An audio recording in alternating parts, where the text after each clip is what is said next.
Hi, welcome to Zula stream. இன்னைக்கு நம்ம கனவு தோட்டத்தில் வந்த ஆர்கானிக்காக விளைஞ்ச எள்ளை வச்சு தான் ஒரு இட்லி பொடி பார்க்க போகிறோம்.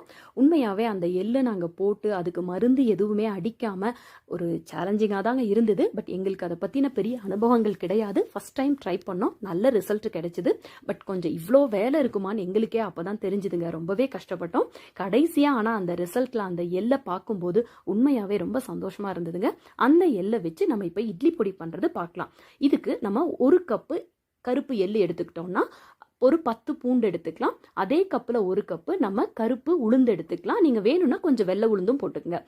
அரை கப்பு கடலைப்பருப்பு, மிளகு, ஜீரகம், வர மல்லி வந்து அரை டீஸ்பூன் எடுத்துக்கலாம். உப்பு 2 டீஸ்பூன், ஒரு துண்டு பெருங்காயம், வர மிளகா நான் ஒரு 6-7 எடுத்திருக்கேன் காரத்துக்கு ஏற்ற மாதிரி. ஒரு கை நான் கருவேப்பிலை எடுத்திருக்கேன்.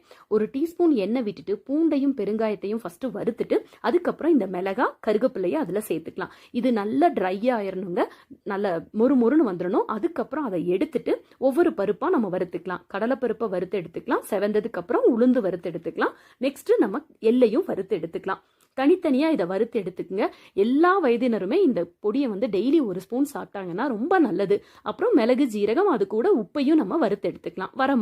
வரமல்லி ஆப்ஷனல் தான். வேணும்னா ஒரு சின்ன சொல புளியும் சேர்த்துக்கலாம். கடைசியாக கொஞ்சம் வெல்லம். இது கண்டிப்பாக ஆப்ஷனல் தான்.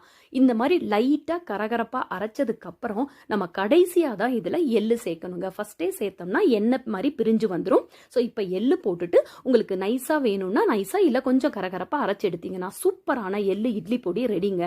உங்களுக்கு இதே மாதிரி நீங்கள் அளவுகளோட செஞ்சு பாருங்க. இல்லைன்னா ஆர்டரும் பண்ணலாம். ட்ரை பண்ணி பார்த்துட்டு எப்படி இருந்ததுன்னு சொல்லுங்க.